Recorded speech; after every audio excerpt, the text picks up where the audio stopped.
الذین حملوا التوراۃ، مثال ان کی جو حامل تورات بنائے گئے تھے، ثم لم یحملوها، پھر وہ اس کے حامل ثابت نہیں ہوئے، انہوں نے اس کی ذمہ داری کو ادا نہیں کیا۔ کمثل الحمار یحمل اسفارا، ان کی مثال تو اس گدھے کی سی ہے جس پر کتابوں کا بوجھ لدا ہوا ہو۔ دیکھیے صفر کا لفظ جو عربی زبان میں آتا ہے، سین فے رے، یہ اس مادے سے 3 لفظ بنتے ہیں۔ صفر روشنی کو بھی کہتے ہیں، اسی لیے اسفار کہتے ہیں کہ نماز جو ہے فجر کی وہ آپ غلس میں پڑھیں گے یا اسفار میں پڑھیں گے جبکہ ذرا روشنی ہو جائے، تو یہ اسفار روشنی کو کہتے ہیں۔ سفر کہتے ہیں جو آپ سفر کرتے ہیں، اس لیے کہ سفر سے بھی معلومات میں اضافہ ہوتا ہے، جیسے روشنی سے آپ چیزیں دیکھتے ہیں تو سفر میں بھی آپ کے مشاہدات ہوتے ہیں۔ اور صفر کتاب کو بھی کہتے ہیں کہ اس سے بھی آپ کے علم میں اضافہ ہوتا ہے۔ اسفار جمع ہو گئی صفر کی، سفر کی نہیں، سفر کی جمع بھی اسفار ہے، وہ سفروں ٹریولز، اور یہاں پر یہ ہے صفر کی جمع جو کتاب کے معنی میں ہے، یحمل اسفارا، یعنی اگر گدھے کی پیٹھ پر فلسفے کی کتابوں کا آپ گٹھڑ باندھ کے رکھ دیں تو کیا وہ فلسفی بن جائے گا؟ تو گدھے کا گدھا رہے گا۔ یہی مثال ہے، بئس مثل القوم الذین کذبوا بآیات اللہ، بری ہے مثال اس قوم کی جس نے اللہ کی آیات کو جھٹلایا۔ یہ بہت قابل غور مقام ہے۔ کیا یہود نے کبھی تورات کو جھٹلایا ہے؟ کبھی نہیں۔ جھٹلایا ہے عمل سے۔ ایک تکذیب قولی ہے، زبان سے کہنا یہ اللہ کے کلام نہیں ہے۔ ابو جہل کہتا تھا یہ قرآن اللہ کا کلام نہیں ہے، ایک یہ تکذیب ہے۔ ایک تکذیب ہے کہ کہتا ہے کہ اللہ کا کلام ہے، عمل نہیں کرتا، عملاً تکذیب کر رہا ہے۔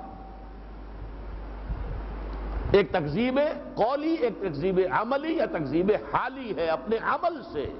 حضور نے فرمایا ما آمن بالقرآن من استحل محارمہ، جس شخص نے قرآن کی حرام کردہ کسی شے کو اپنے لیے حلال کر لیا اس کا قرآن پر کوئی ایمان نہیں ہے۔ جھوٹ بولتا ہے کہ وہ کہتا ہے کہ میں قرآن کو مانتا ہوں، اللہ کا کلام۔ اللہ نے سود کو حرام کیا ہے اور وہ سودی کاروبار میں لگا ہوا ہے، ایمان ہے اس کا قرآن پر؟ ہرگز نہیں۔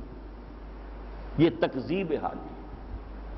دیکھیے اس پر ہے میں نے جو اپنی دعوت شروع کی تھی، سب سے پہلے سن 67-68 میں جو تقریریں کی تھی، ان میں سے وہ مسلمانوں پر قرآن مجید کے حقوق، ذمہ داری ہے۔ حامل کتاب الہی ہونا بہت بڑی ذمہ داری ہے، بہت بڑی امانت ہے۔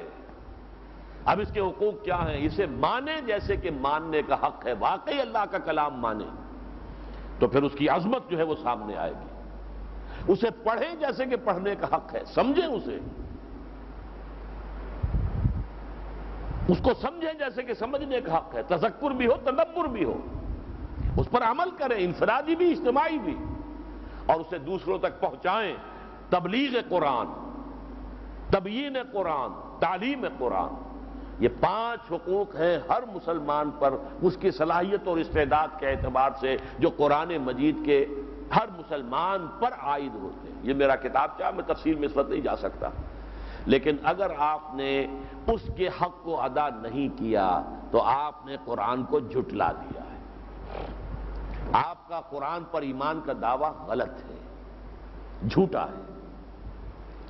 آپ نے ڈاکٹری پڑھ لی، انجینئرنگ پڑھ لی، فلسفہ پڑھ لیا، کیمسٹری میں پی ایچ ڈی کرا ہے، فزکس میں پی ایچ ڈی کرا ہے، کمپیوٹر سائنس میں ہو گئے، اور عربی اتنی بھی نہ سیکھی کہ قرآن کو سمجھ سکتے، اور کہتے ہیں کہ میرا ایمان ہے کہ یہ اللہ کا کلام ہے۔ کیسے؟ یہ تکذیب ہے۔ تو یہ ہے در حقیقت ایک پیشگی تنبیہ جو امت مسلمہ کو دی جا رہی ہے۔ حضور کی وراثت یہ ہے، وراثت وَإِنَّ الَّذِينَ أُورِثُوا الْكِتَابَ مِن بَعْدِهِمْ لَفِي شَكٍّ مِّنْهُ مُرِيبٍ۔ نبیوں کی امتوں کا ہمیشہ معاملہ یہ رہا ہے۔ یہ آیت نمبر 14 ہے سورہ شورى کی۔ جو وارث بنائے جاتے تھے کتابوں کے وہ پھر شکوک و شبہات میں مبتلا ہو جاتے تھے۔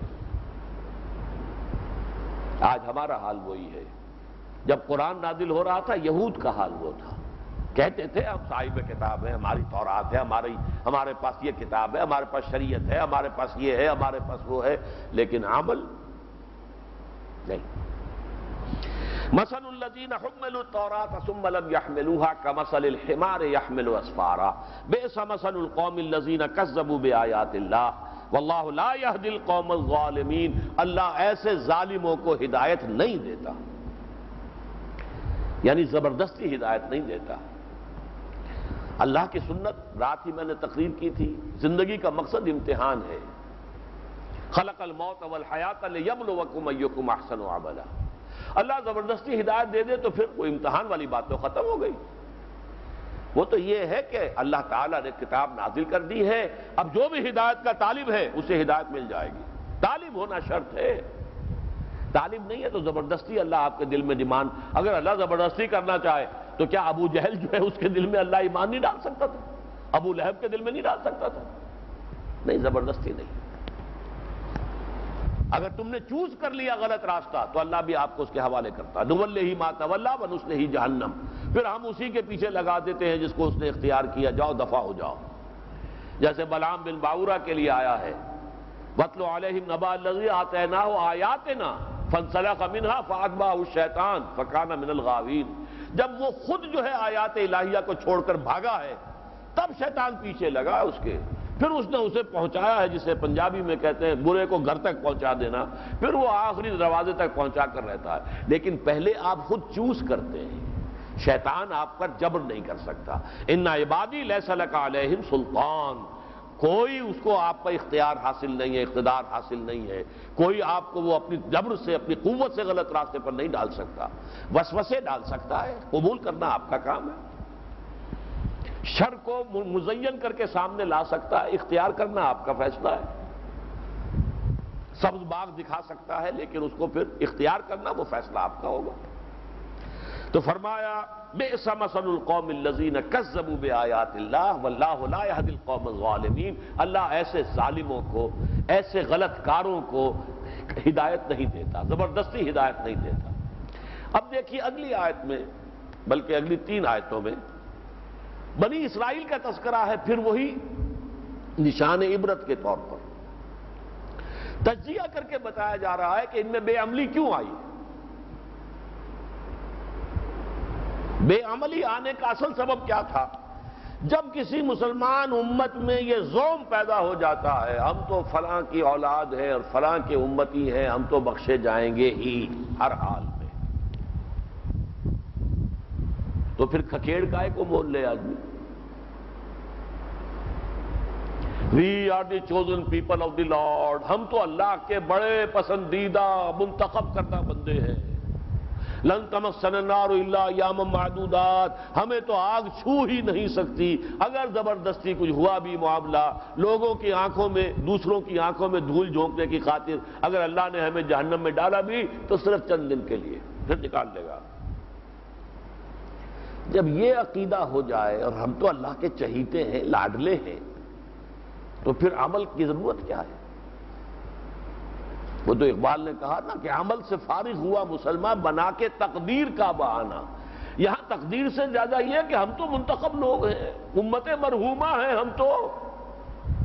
آپ بھی اسی زوم میں ہیں نا، امت مرحومہ. ہم پر تو رحمت ہی رحمت ہے، چاہے دنیا میں جوتے لگ رہے ہیں اور پھر بھی رحمت ہے ہم پر. تو یہی حال ان یہودیوں کا تھا. ان کا قول نقل ہوا ہے نحن ابناء اللہ واحباہ، اور جواب کیا دیا؟ فَلِمَا يُعَذِّبُكُم بِذُنُوبِكُم. ایسے ہی لاڈلے اور چہیتے ہو تو اللہ تمہیں یہ کیوں دنیا میں سزائیں دیتا رہا ہے؟ نبوکدنضر سے تمہیں پٹوایا، 6 لاکھ تمہارے قتل کیے تھے اس نے، اور 6 لاکھ کو قیدی بنا کر لے گیا تھا بیبیلونیا. بھول گئے ہو؟ ٹائٹس رومی نے تمہارا دوسرا ٹیمپل بھی جو ہے گرا دیا تھا. 1,33,000 یہودی ایک دن میں قتل کیے تھے سن 70 عیسوی میں، اور یہاں سے فلسطین سے تمہیں نکال دیا گیا. ڈائسپورا کی زندگی گزاری تم نے. قرآن مجید کے نزول کے وقت تک تو ڈائسپورا جاری تھا، فلسطین میں ان کا داخلہ بند تھا. ایسے لاڈلے، اللہ کے لاڈلے، تم لاڈلے ہو اللہ کے، تو فَلِمَا يُعَذِّبُكُم بِذُنُوبِكُم، تمہارے گناہوں کی پاداش میں دنیا میں تمہیں کیوں سزا دے رہا ہے؟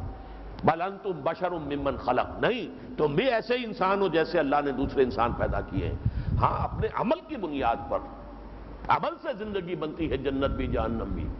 عمل سے ہوگا معاملہ. اگر اللہ کے ساتھ وفاداری برتو گے تو اللہ کے وعدے ہیں، اور اگر غداری کرو گے، بے وفائی کرو گے، اللہ کے احکام کو پسے پوش ڈالو گے، نبذ فریق من الذین اوتوا الکتاب کتاب اللہ وراء ظہورہم، اللہ کی کتاب کو اپنی پیٹھوں کے پیچھے پھینک دو گے، تو پھر اللہ تعالیٰ کے کوڑے پڑیں گے تم پر کوڑے پڑے تھے کہ نہیں؟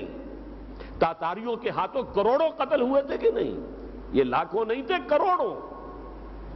13ویں صدی ہجری کے اندر، 13ویں صدی عیسوی کے اندر. اور یہ اسپین میں 800 برس حکومت کی تھی، نام و نشان مٹا تھا کہ نہیں؟ ایک ایک بچہ یا قتل کر دیا گیا یا جلا دیے گئے، یا یہ ہے کہ جہازوں میں بھر کر شمالی افریقہ کے ساحل پر جا کے ڈمپ کر دیے گئے، نکل جاؤ یہاں سے. 1492 فال آف گریناڈا، سقوط غرناطہ کے بعد سے جو ہے چند سال کے اندر 1500 چند سال جو ہوئے 1502 یا 3 تک ایک بچہ باقی نہ رہا اس ملک میں جہاں 800 برس حکومت کی تھی. کیا وہ محمد کے نام لیوا نہیں تھے صلی اللہ علیہ وسلم؟ مسجد قرطبہ نہیں بنائی تھی انہوں نے؟ تم نے شاہی مسجد بنائی، تم نے کوئی اور مسجد بنا لی، مسجد فیصل بنا لی. مسجد فیصل تو مسجد قرطبہ کا 10واں حصہ بھی نہیں ہے. عذاب آتا ہے. یہ ہے وہ نشان عبرت جو دکھایا جا رہا ہے.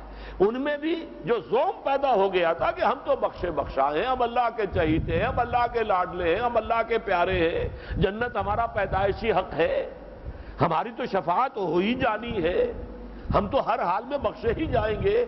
یہ ہے وہ چیز جو پھر عمل سے انسان کو فارغ کر دیتی ہے.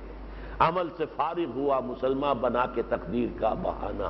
یہ بیماری ہے جس کا ذکر ہو رہا ہے. قل یا ایھا الذین ھادوا، اے نبی ذرا کہیے ان سے، ہے وہ لوگوں جو یہودی ہو گئے ہو. یہاں بنی اسرائیل کا لفظ نہیں آیا ہے قرآن مجید میں. ہادو ہمیشہ یہ ان کا اپنی طرف، وہ یہودی ہو گئے. اور یہ در حقیقت لفظ آیا ہے حضرت موسیٰ علیہ السلام کے کچھ 400 برس کے بعد، بلکہ اس سے بھی بعد.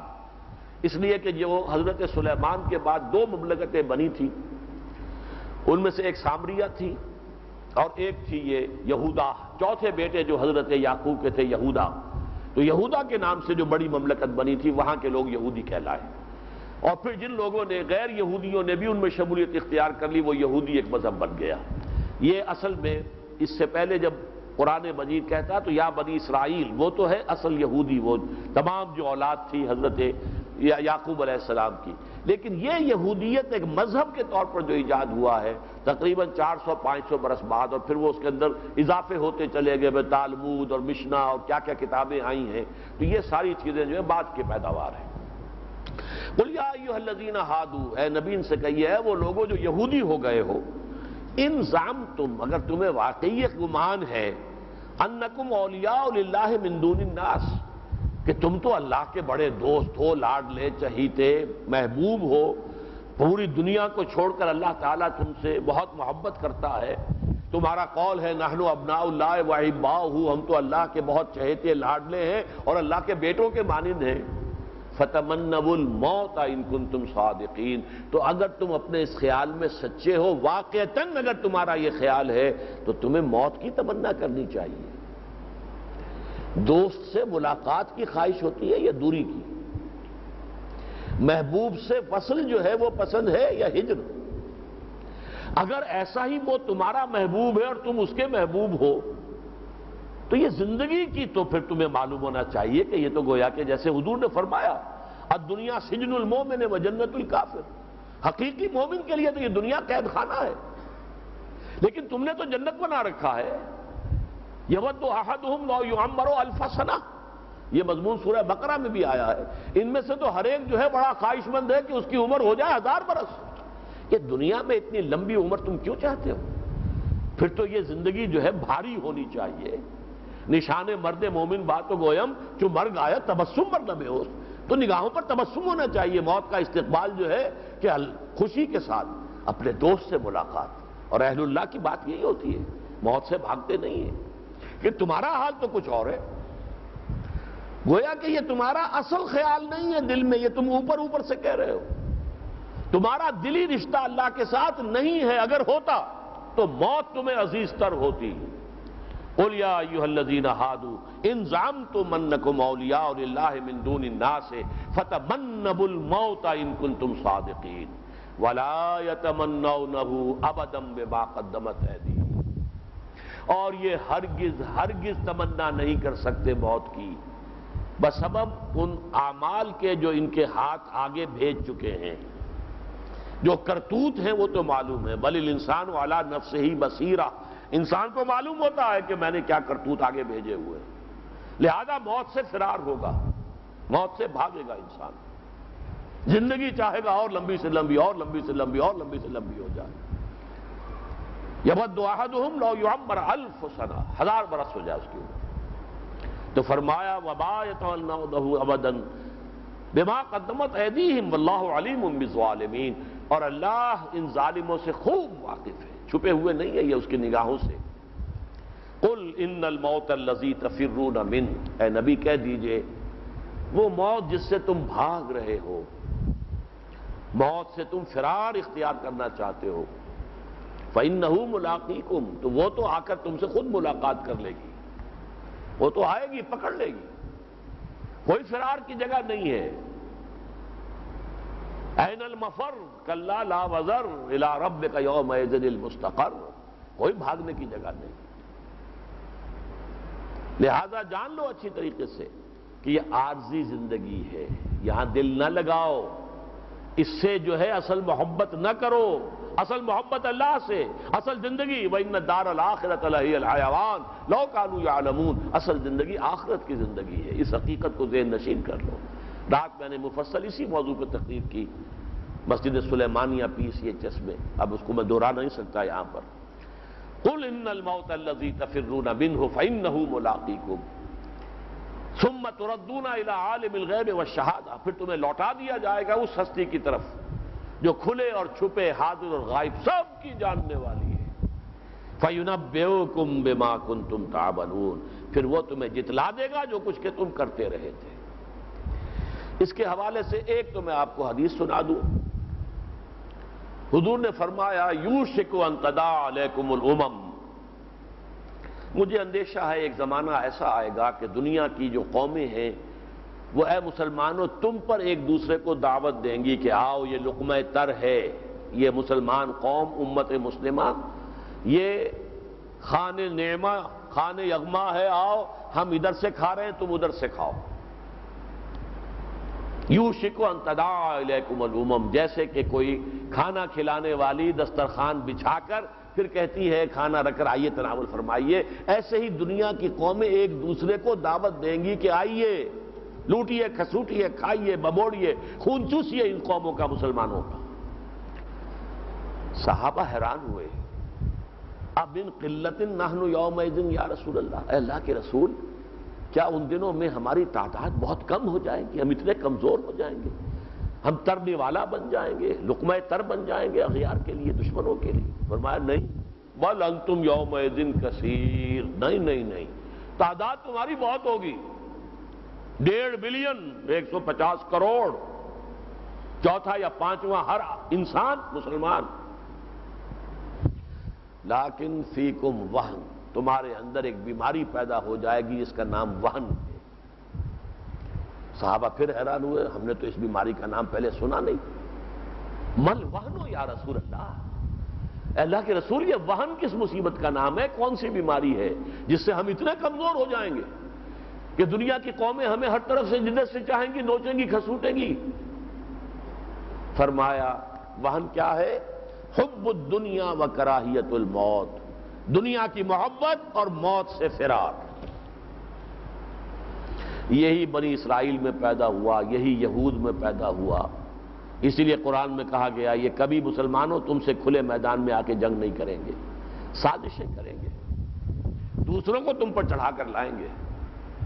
اسرائیل بیٹھا رہا سن 91 میں اور پوری دنیا کو چڑھا کے لے آیا عراق کے اوپر، عراق وہ خود بیٹھا رہا تو بلکہ اسے بٹھائے بھی رکھا، اور حضور کے زمانے میں ساری سازشیں ان کی تھی۔ غزوہ احد، ابو عامر راہب جس کا میں نے تذکرہ کیا ہے، اس کا دماغ شاہکار دماغ اس کا تھا پیچھے۔ پھر خیبر کے یہودیوں نے یہ سارا جو جنگ احزاب اس میں نجدی قبائل کو لے کر آئے، قریش کو لے کر آئے، یہ سب کچھ ان کا کیا دھرا۔ یہی بیماری آج مسلمان میں ہے، وہن ہے، اتنی بڑی تعداد میں ہونے کے باوجود عزت کہیں نہیں، کوئی سے نہیں ہے دنیا کے انٹرنیشنل معاملات میں، وی ہیو نو سے۔ وہ G7 بیٹھ کر طے کرتے ہیں، G8 ہوتے ہیں، کبھی G15 ہوتے ہیں، ہم نہ G7 اور 8 میں ہیں نہ G15 میں ہے، جسے ہم کہتے ہیں نہ 3 میں ہے نہ 13 میں ہے، کہیں ہے ہی نہیں۔ ہمارے سارے ذرائع اب ان کے قبضے میں ہے، سب سے بڑی دولت اللہ نے ہمیں تیل کی دی ہوئی تھی، اب وہ گلف کے اندر پنجے گاڑ کر بیٹھے ہوئے ہیں سرزمین عرب پر، جہاں سے کہا تھا اللہ کے رسول نے کہ نکال دو اخرج الیہود والنصارى من الجزیرہ، آج وہاں ان کا اڈا ہے، پنجے گاڑ کر بیٹھے، دیوالا نکال دیا سعودی حکومت کا، اور ان کی ویسے بھی ساری دولت انہی کے بینکوں میں، جب چاہیں گے فریز کر دیں گے، ذرا سی ان کی مرضی کے خلاف حرکت کر کے تو دیکھیں یہ حال۔ یہ کیوں ہے؟ جو طرز عمل یہود نے اختیار کیا تھا وہی ہم نے کیا۔ پوری دنیا میں آج ہم ایک ملک نہیں دکھا سکتے کہ لوگوں آؤ دیکھو یہ ہے اسلام، ہم نے پورا اسلام یہاں نافذ کر رکھا ہے، یہ اللہ کا دین یہ ہے، ہم اس کے نمائندے ہیں اللہ کے دین کے، دیکھو آپ اپنی آنکھوں سے دیکھ لو، یہ ہے ہمارا دین، یہ ہے ہماری سیاست، یہ ہے ہماری معیشت، یہ ہے ہمارا معاشرہ، یہ ہے ہمارے ہاں آزادیاں، یہ ہے اخوت، یہ ہے محبت، یہ ہے بھائی چارہ، یہ ہے کفالت عامہ، ہر فرد کی بنیادی ضروریات کی کفالت اس کی ذمہ داری نظام خلافت کے ذمہ ہوتی ہے۔ آؤ دکھاؤ تو صحیح نہ کہیں، نہیں، بدرم سلطان بود تھا، ہمارا خلافت راستہ کا نظام تھا، اس کی مدح ہم جتنی چاہیں کر لیں، لیکن کوئی کہے تو راچے تم کیا ہو، تم بتاؤ نا، کہیں دکھاؤ تو صحیح، اور ہم نہیں دکھا سکتے۔ یہ جرم ہے جس کی پاداش میں ضربت علیہم الذلۃ والمسکنہ، جو یہودیوں کو سزا ملی تھی وہ آج ہم پر ہے۔ آج یہودی جو ہے ذلت اور مسکنہ میں نہیں رہا، آج اس جگہ پر ہم، تاریخ نے بدل دیا ہے معاملہ، آج وہ کردار مسلمان کا ہے، ضربت علیہم الذلۃ والمسکنہ وباؤوا بغضب من اللہ۔ آخری بات اب صرف عرض کروں گا، جو اس کا دوسرا رکوع ہے 3 آیات پر مشتمل، بیان کرنے کا وقت نہیں ہے، 2 گھنٹے پورے ہو گئے ہیں، اس کا رب صرف بیان کروں گا۔ یہ قرآن جو مرکز و محور تھا حضور صلی اللہ علیہ وسلم کی دعوت کا، تربیت کا، تذکیر کا اور تزکیے کا، جو آپ کا بنیادی جو انقلابی طریقہ کار تھا، جو اس کے گرد گھومتا تھا، اس قرآن کی تعلیم کا ایک نظام بالغاں، تعلیم بالغاں کا نظام ہے جو جمعے کی شکل میں اللہ تعالیٰ نے عطا کیا۔ پھر کبھی وقت ہوا تو تفصیل سے اس پر گفتگو ہوگی۔ جیسے ہر انقلابی جماعت کا ہفتے وار اجتماع ہوتا ہے، کیوں ہوتا ہے؟ تاکہ انقلابی فکر کو ذہن میں تازہ کر لیں، ایسا نہ ہو وہ فکر جو ہے، وہ آئیڈیالوجی جو ہے، وہ اگر ذہن دماغ کے اندر جو ہے مدھم پڑ جائے گی تو انقلابی جذبہ بھی سٹ پڑ جائے گا، پھر محنت کرنے کا مادہ بھی کم ہو جائے گا، پھر قربانی دینے کا جو ہے آمادگی کم ہو جائے گی۔ تو وہ اپنے فکر کو تازہ کرتے رہنا یہ لازم ہے کسی بھی انقلابی جماعت کے لیے۔ یہ عمل ظاہر بات ہے، نہ اس وقت دارالعلوم تھے، نہ کوئی اور طریقے تھے، نہ کتابیں تھیں، نہ ٹی وی تھے، نہ کوئی اور تھا، نہ اخبارات تھے۔ تعلیم بالغہ کا ایک نظام، ہفتے میں 1 دن نماز جمعہ، نہا دھو کر عطر لگا کر خوشبو لگا کر آؤ، تاکہ ماحول بھی بڑا ہی خوشگوار ہو، تم بھی تر و تازہ ہو، آ کر بیٹھو، اور کوئی نائب رسول ممبر رسول پر کھڑا ہو کر وہی عمل کرے، یتلو علیہم آیاتہ ویزکیہم ویعلمہم الکتاب والحکمہ۔ یہ ہے نماز جمعہ، یہ ہے اس کی حکمت، یہ اس انقلابی جماعت کا لیظہرہ علی الدین کلہ، جس کا منشور ہے اقامت دین، غلبہ دین حق، اس کا یہ ہفتے وار اجتماع ہے۔ 2 رکعت نماز پڑھو، ساتھ ہی اللہ کا ذکر قرآن کے ذریعے سے۔ مسلم شریف میں ہمیں جو روایت ملتی ہے، کان للنبی صلی اللہ علیہ وسلم خطبتان یجلس بینہما، حضور کے 2 خطبے ہوتے تھے جس کے درمیان آپ بیٹھتے بھی تھے، حالانکہ خطبہ آپ کا طویل نہیں ہوتا تھا۔ یہ 2 خطبے 2 رکعتوں کے قائم مقام ہیں، ظہر کی 4 رکعتیں ہیں، جمعے کی 2 رہ گئی ہیں، 2 رکعتوں کے قائم مقام 2 خطبے ہیں، لیکن کرتے کیا تھے؟ یقرأ آیات من القرآن، آیات من القرآن ویذکر الناس، قرآن پڑھتے تھے، آیات قرآنیہ اور تذکیر، یاد دہانی، ان کے وہ فہم کو، ان کی سمجھ کو، ان کے شعور کو، ان کے دینی شعور کو، ان کے اس آئیڈیالوجیز کے ساتھ ان کے ذہنی تعلق اور رشتے کو تازہ کرتے رہنا۔ یہ ہے جس کے لیے اہمیت اتنی ہے کہ اس کی جب اذان ہو جائے تو پھر کاروبار دنیاوی مطلقاً حرام، جب تک کہ نماز ادا نہ ہو جائے۔ اور اس میں یہ ہے کہ اصل جان جو ہے جمعے کی وہ خطبہ جمعہ ہے، لیکن اس تفصیل میں اس وقت جانے کا موقع نہیں ہے۔ اگر پھر کبھی ہوا تو شاید انہی 3 آیات کا درس دوں میں۔ بارک اللہ لی و لکم فی القرآن العظیم ونفعنی وإیاکم بالآیات والذکر الحکیم۔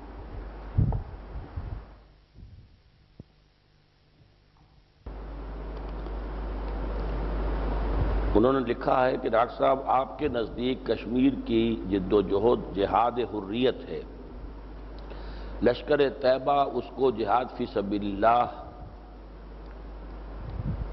کہتی ہے یا ہے؟ جماعت اسلامی کا علامہ مودودی کے نظریے کے برعکس جہاد فی سبیل اللہ ہے۔ قاضی حسین احمد حزب المجاہدین کے صلح کی بات چیت کے سبب ان سے الگ ہو گئے ہیں۔ عام مسلمان کیا کرے، کیا جانے؟ دیکھیے یہ بڑی لمبی بحث اور سیاسی بحث ہے اس وقت۔ دیکھیے جو بھی شخص کسی کام میں حصہ لے رہا ہوتا ہے، اصل اس کا معاملہ نیت کا ہوتا ہے۔ کوئی شخص اگر حضور کے ساتھ جہاد فی سبیل اللہ میں شریک ہوتا تھا لیکن اس کی نیت خالص نہیں ہوتی تھی، اگر مال غنیمت کے لیے وہ جا رہا ہے تو پھر اس کا جہاد فی سبیل اللہ نہیں تھا۔ اگر وہ اپنی بہادری کا دکھانے کو جا رہا ہے تو وہ جہاد فی سبیل اللہ نہیں ہے۔ تو ایک تو معاملہ یہ ہے کہ وہ ہر فرد کی نیت پر ہے۔ بحیثیت مجموعی ہم اکثریت کے حساب سے حکم لگاتے ہیں، تو اکثریت کے حوالے سے یہ جہاد حریت ہے، آزادی حاصل کرنا چاہتے ہیں، ہندوستان سے علیحدہ ہونا چاہتے ہیں۔ اس حوالے سے میری رائے یہی ہے جہاد حریت ہے۔ پاکستان کا اس میں حصہ لینا سرکاری سطح پر تو غلط ہے، وہ جو مولانا مودودی کی رائے تھی وہی میری رائے ہے۔ یا تو پاکستان الٹیمیٹم دے، جنگ کا اعلان کرے، جنگ کرے، نتیجہ اللہ کے ہاتھ ہے۔ اگر اللہ ہماری مدد کرے گا، اور اللہ تعالیٰ کی مدد کی ہمیں توقع نہیں ہے، اس لیے نہیں ہے کہ ہم نے اللہ کے خلاف بغاوت کر رکھی، ہم تو سودی نظام لے کر چل رہے، تو اللہ کے تو خود ہمارے خلاف اعلان جنگ ہے، تو ہم کیسے اس سے امید کر سکتے ہیں؟ لہذا ہم جرات ہی نہیں کر سکتے کہ اعلان جنگ کریں۔ اب عام آدمی جو یہاں سے جاتے ہیں اپنے طور پر جاتے ہیں تو ان کا معاملہ وہ ذاتی ہے، وہ جا سکتے ہیں، لیکن اگر حکومت کر رہی ہے تو وہ غلط کام کر رہی ہے۔ عذر دین کہ اوپر سے صلح بھی ہے اور سفارت خانے بھی ہیں اور سب کچھ ہے، اور کہہ بھی رہے ہیں کہ ہمارا کوئی حصہ نہیں ہے، ہم تو صرف مورل سپورٹ دے رہے ہیں۔ اگر ایسا ہے تو ٹھیک ہے، نہیں ہے تو غلط ہے، بس میں اتنا ہی کہہ سکتا ہوں۔ باقی یہ کہ حزب المجاہدین نے اگر یہ کام کیا ہے تو یہ ان کی اپنی حکمت عملی ہے۔ کسی وقت واقعتاً کسی جد و جہد کے اندر صلح جو ہے وہ بھی ایک وقتی مصلحت کے تحت کرنی پڑتی ہے۔ حضور نے صلح کی، صلح حدیبیہ، اور دم کر کی، اور مسلمانوں کا خون جو ہے اس وقت کھول رہا تھا، حضرت عمر سے ضبط بھی نہیں ہو سکا، وہ آئے بھی، کیا ہم حق پر نہیں ہیں؟ حضور نے فرمایا بالکل ہم حق پر ہیں، پھر ہم دم کر صلح کیوں کر رہے ہیں؟ کہ اگر ہمارا کوئی آدمی آئے گا وہاں سے بھاگ کر تو ہم واپس کرنے پر مجبور ہوں گے، اور کوئی یہاں سے آدمی بھاگ کے وہاں گیا تو وہ واپس نہیں کریں گے، تو ان ایکول ہو گیا۔ اور اب ہم نے احرام باندھے ہوئے ہیں عمرے کے، اور ہمیں یہیں پر احرام کھول دینا پڑے گا، لیکن حضور نے کیا، اللہ نے اسے فتح مبین قرار دیا، انا فتحنا لک فتحا مبینا۔ اس لیے ان کی نیتوں پر حملہ کرنے کی ضرورت نہیں ہے۔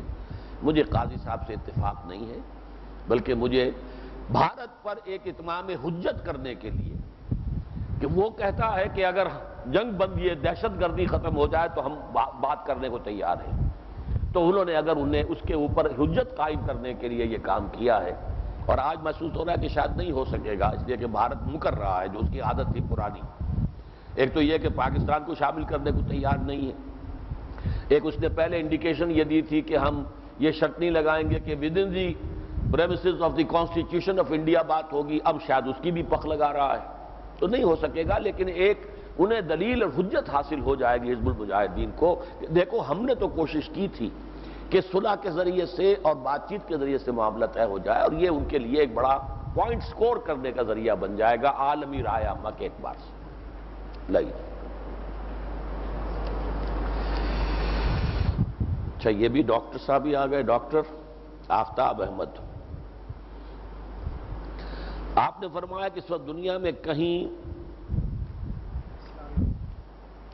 صحیح اسلامی حکومت نہیں دکھا سکتے، تو کیا افغانستان طالبان کی حکومت اسلام کے مطابق نہیں ہے؟ افغان حکومت طالبان کی اسلام کے مطابق ہے، لیکن اسلام کا بھی ایک ورژن جو ہے حنفی، حالانکہ اسلام صرف حنفیت کا نام تو نہیں ہے نا۔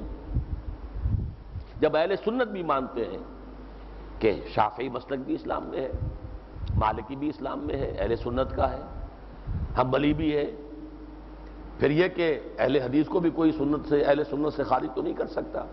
تو جس وسعت کی ضرورت ہے، اور اسلام جو نظام قائم کرتا ہے کفالت عامہ کا، وہ تو وہاں نہیں ہے۔ وہاں ہمارا جو وفد گیا تھا، وہاں پہ انہوں نے گورنر سے بات کی، ان کا کہ کفالت وغیرہ ہماری ذمہ داری نہیں ہے، رزق دینا اللہ کے ذمہ ہے، آج کوئی چوری کوئی کرے گا تو ہم کاٹیں گے، ہاتھ کاٹیں گے۔ تو یہ ابھی وہ کامل جو اسلامی نظام جو خلافت راشدہ کا تھا وہ ابھی نہیں آیا ہے۔ امید ہے اس اعتبار سے بہرحال وہ ایک بازی لے گئے ہیں کہ شریعت انہوں نے نافذ کر دی ہے، امن و امان قائم کر دیا ہے، یہ ان کا ایک اچھا پہلو ہے۔ ہم ان کے لیے دعائیں بھی کرتے ہیں کہ مزید بھی تو عہد حاضر کے تقاضوں کو بھی پورا کرے، اور وہ خلافت راشدہ کی ساری برکات کہ حضرت عمر نے فرمایا تھا کتا بھی بھوکا مر گیا تو عمر جواب دہ ہوگا قیامت کے دن، تو یہ ساری ذمہ داری بھی جو قائد ہوتی ہے۔ شکیل احمد صاحب،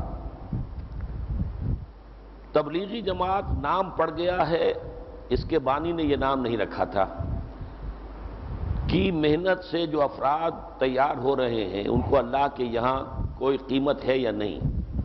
اس محنت سے انسانوں میں تبدیلی ہو رہی ہے یا نہیں؟ یعنی جو اپنے اوپر محنت کریں ان میں تبدیلی، اگر یہ تعداد بہت بڑی تعداد میں بدل جائے تو معاشرے میں تبدیلی کیا واقع نہیں ہوگی؟ اس جماعت کے ذریعے امت جمع ہو رہی ہے یا نہیں؟ اس کے اجتماع میں دنیا میں بھر سے مسلمان جمع ہوتے ہیں یا نہیں؟ جو حج کے بعد سب سے بڑا اجتماع ہوتا ہے، بعض اوقات تو حج سے زیادہ بڑا اجتماع ہوتا ہے۔ حج میں تو اب 30 لاکھ 35 لاکھ کی بات نہیں رہی، ایک زمانے میں ہوئی تھی، بنگلہ دیش میں تو 30-35 لاکھ تک آدمی جمع ہوتے ہیں۔ دیکھیے یہ ہمارا طریقہ نہیں ہے کہ ہم دوسری جماعتوں پر اس کے طریقہ کار کے اوپر تنقید کریں۔ اب یہ خام خواہ کوئی صاحب جو زیادہ ہی ان کو دلچسپی ہے تبلیغی جماعت سے، وہ اسی، حالانکہ تبلیغی جماعت والے اس سے روکتے ہیں کہ اس کے اوپر بحثیں مت کرو۔ اب سوال کیا تو مجھے جواب دینا پڑے گا کہ تبلیغی جماعت جہاں اچھائیوں کی ترغیب دیتی ہے وہاں برائیوں سے روکتی نہیں ہے۔ قرآن میں تو امر بالمعروف کے ساتھ نہی عن المنکر بھی ہے، یہ دو پہیے ہیں، گاڑی اسی پر چلے گی۔ پھر تبلیغی جماعت نظام کی بات نہیں کرتی، افراد میں یقیناً نیکی آتی ہے، تقوی آتا ہے، عبادات اچھی ہو جاتی ہے، وضع قطع بدل جاتی ہے، داڑھی رکھ لیتا ہے آدمی، بہت اچھی بات ہے، اچھا کام ہو رہا ہے۔ لیکن حضور نے جماعت تیار کر کے پھر جہاد کیا تھا۔ یہاں اب 80 برس ہو گئے جماعت کو کام کرتے ہوئے، لاکھوں آدمی جمع ہو گئے، لیکن وہ جہاد اور قتال تو کہیں نظر نہیں آ رہا۔ تو یہ طریقہ وہ نہیں ہے، یہ طریقہ جو ہے یہ انقلابی نہیں ہے۔ حضور نے ایک ملک کے اندر انقلاب برپا کیا، پھر وہ دوسری دنیا میں پھیلا۔ یہاں ہم جو ہیں وہ جا کر امریکہ تک میں تبلیغ تو کر رہے ہیں، لیکن کسی ایک ملک کے اندر اسلام مکمل نافذ کرنے کی ہم پوزیشن میں نہیں۔ یہ ہے ہمارا ان سے اختلاف ہے۔ اور تیسرے یہ کہ وہ قرآن کے ذریعے سے دعوت نہیں دیتے، وعظ بزرگوں سے سنا ہے، بزرگوں کی باتیں ہیں، حدیثیں جن میں ضعیف حدیثیں بھی، ان سے بات ہو رہی ہے، جبکہ ہم نے یہ دیکھا ہے تبشیر قرآن سے کرو، تذکیر قرآن سے کرو۔ اوحی الی ھذا القرآن لانذرکم بہ، یہ قرآن مجھ پر وحی کیا گیا تاکہ اس کے ذریعے سے خبردار کروں۔ وعظ ہے تو قرآن ہے، یا ایھا الناس قد جاءتکم موعظۃ من ربکم، موعظہ قرآن سے بڑا کون سا ہوگا؟ تو نصیحت ہو، وعظ ہو، تبلیغ ہو، اس کا اصل مرکز و محور قرآن ہونا چاہیے۔ ہم نے اسی لیے دعوت رجوع القرآن کو مرکز بنایا ہوا ہے۔ اس کے باوجود جو لوگ بھی اس پہ کام کریں اپنی نیت کے حوالے سے بہتری ہوگی، اللہ کرے گا۔ شہزاد خان صاحب، جیسا کہ آپ نے فرمایا انقلابی دعوت و تبلیغی کے لیے پہلا مرحلہ قرآن کی آیات کی تعلیم ہے، سوال یہ ہے کہ اس کو کس طرح کیا جائے؟ کیا براہ راست قرآن سنایا جائے یا اس کا دماغ قبر اور حشر وغیرہ کے تذکرے سنا کر قرآن کے بیج کے لیے زرخیز کیا جائے؟ کیونکہ ہم دیکھتے ہیں کہ آج کل قرآن کے ترجمے اخبارات وغیرہ میں ہر جگہ عام ہیں، مگر ہدایت عام نہیں ہو رہی۔ مختصراً یہ کہ قرآن سے میکسیمم بینیفٹ کس طرح حاصل کریں؟ دیکھیے، قرآن مجید سے میکسیمم بینیفٹ اس طور سے حاصل ہوگا کہ ایک تو آپ عربی سیکھیں، خود اپنی آنکھوں سے قرآن پڑھیں، اور آپ قرآن کے معلم اور داعی بن کر کھڑے ہوں۔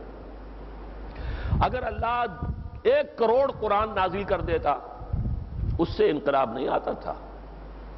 قرآن کے ساتھ معلم آیا، محمد صلی اللہ علیہ وسلم، معلم، مبلغ، اور انہوں نے اپنی سیرت اس کو دکھایا کہ جو کچھ قرآن میں اس پر عمل کر کے دکھایا، تب دعوت ہوتی ہے۔ ورنہ یہ کہ قرآن مجید جو ہے، آپ اس وقت دنیا میں اگر 600 ارب انسان بستے ہیں، 600 ارب قرآن شائع کر کے شائع، اس سے کیا ہوا؟ کچھ بھی نہیں۔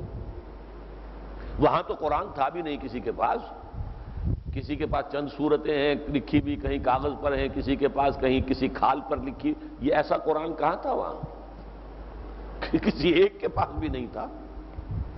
یہ قرآن تو جمع ہی ہوا ہے ما بین الدفتین، ان 2 جلدوں کے درمیان قرآن کی شکل بنی حضرت ابوبکر کے زمانے میں، حضور کے زمانے میں تو تھا ہی نہیں۔ تو تعلیم، تبلیغ، اور اس میں سب سے پہلے مبلغ اور معلم کا کردار۔ وَمَنْ أَحْسَنُ قَوْلًا مِّمَّنْ دَعَا إِلَى اللَّهِ وَعَمِلَ صَالِحًا وَقَالَ إِنَّنِي مِنَ الْمُسْلِمِينَ۔ اس شخص سے بہتر بات کس کی ہوگی جو اللہ کی طرف بلائے اور خود نیک عمل کر رہا ہو، اور وہ کہے کہ میں بھی مسلمانوں میں سے ہوں۔ ڈاکٹر غلام علی صاحب، مسلمانوں کی موجودہ صورتحال آپ نے وضاحت فرمائی۔ قرآن مجید کا مسلمانوں کو علم بھی سب کو معلوم ہے، پھر اس صورتحال سے نپٹنے کے لیے جہاں مسلمان سائنس کے لحاظ سے اور علم دین کے لحاظ سے انسانی مسلمانی بندہ مومن کے اخلاق کے لحاظ سے بہت پیچھے ہیں، کیا حکمت عملی ہونی چاہیے؟ میرا خیال ہے حکمت عملی میں نے بیان کر دی ہے۔ قرآن کا علم کہاں ہے؟ مجھے تو آپ کو پتہ نہیں، معلوم ہوگا کہ کہیں ہے۔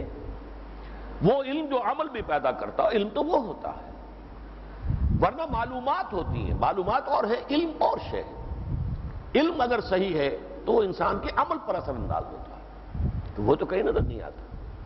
اس لیے یہ کام جو ہے کرنے کا ہے، طریقہ کار محمد رسول اللہ کا ہوگا صلی اللہ علیہ وسلم۔ یتلو علیہم آیاتہ ویزکیہم ویعلمہم الکتاب والحکمہ، یہ سورہ جمعہ کا حاصل ہے، اور پھر ان کو جمع کر کے جہاد اور قتال کرنا یہ سورہ صف کا حاصل ہے۔ طریقہ کار اس کے سوا اور کوئی نہیں۔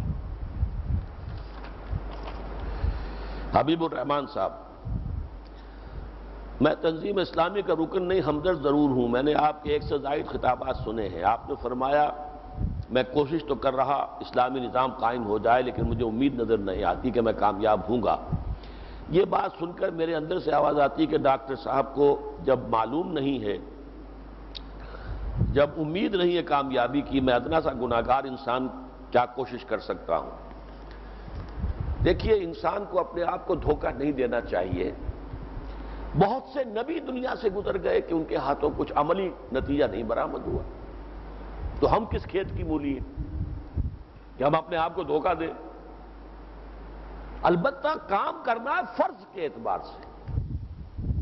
نماز پڑھنی ہے، فرض ہے، جواب دہی کرنی ہوگی اللہ کے ہاں۔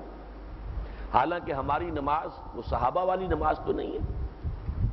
کیا میں اور آپ وہ نماز پڑھ سکتے ہیں جو محمد رسول اللہ پڑھتے تھے صلی اللہ علیہ وسلم؟ نہیں، لیکن نماز فرض ہے۔ اسی طرح اقامت دین کی جدوجہد فرض ہے، غلبہ دین کی جدوجہد فرض ہے۔ اب اس پر میرا آج کا موضوع یہ نہیں تھا، یہ تو سورہ صف میں میں نے واضح کیا تھا، یا رات میں نے تقریر کی تھی تو اس میں اس کو واضح کیا۔ فرض ادا کرنا ہے، چاہے امید ہو چاہے نہ ہو۔ کامیاب ہونے کی امید ہو چاہے نہ ہو، فرض ادا کرنا۔ خود حضور کا جو ہے معاملہ سن 10 نبوی جو ہے اس میں کوئی امید کی کرن نظر نہیں آ رہی تھی۔ مکے سے مایوس ہو کر طائف گئے تھے، طائف میں پتھراؤ ہوا، اور مکے میں 10 برس میں جو کچھ نہیں ہوا حضور کے ساتھ وہ طائف میں چند دنوں میں ہو گیا۔ مایوس ہو کر آئے ہیں، مکے میں داخل بھی نہیں ہو سکتے، ایک کافر اور مشرک کی پناہ لے کر داخل ہوئے ہیں، مطعم بن عدی، کافر مشرک، کیونکہ ابو طالب کا انتقال ہو چکا تھا۔ اب وہ جو سپورٹ تھی مکے میں وہ ختم ہو چکی تھی، اسی لیے طائف گئے تھے، وہاں سے خالی ہاتھ آئے، مکے میں داخل نہیں ہو سکتے، فوراً قتل کر دیے جائیں گے۔ مطعم بن عدی کی امان لے کر داخل، بتائیے کہاں امید تھی؟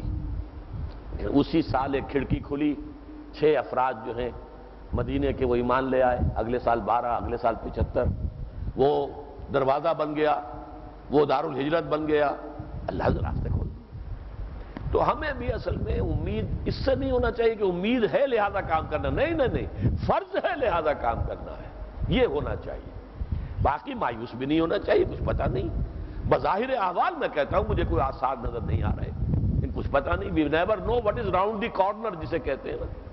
ہماری نگاہ تو صرف سامنے دیکھ رہی ہے، فلاں گلی جو آ کر مل رہی ہے اس میں تو جو کچھ آ رہا ہے وہ تو مجھے نظر نہیں آ رہا۔ حضور کو تو مدینہ نظر نہیں آیا تھا، حضور تو طائف گئے تھے، کھڑکی کھلی مدینے سے، یہ اللہ کا فیصلہ ہوتا۔ لہذا اللہ کی قدرت سے کچھ بھی ہو سکتا ہے، کسی بھی وقت کو ٹرن آ سکتا ہے، کسی بھی وقت لوگوں کا رجوع ہو سکتا ہے، اللہ کی قدرت سے بعید نہیں ہے، لیکن ہم جو سوچتے ہیں وہ حالات جو بظاہر سامنے ہیں اس کے اعتبار سے وہ مایوس کن حالات ہیں۔ عبداللہ ابراہیم صاحب، آپ نے فرمایا کہ دنیا میں کہیں بھی اسلام نافذ نہیں ہے، اس ضمن میں طالبان کی کوششوں کا کیا مقام ہے، اور امریکہ کے اس اعلان سے کہ دسمبر تک طالبان حکومت ختم ہو جائے گی، کیا اس سلسلے میں کوئی خصوصی ذمہ داری ہو سکتی ہے؟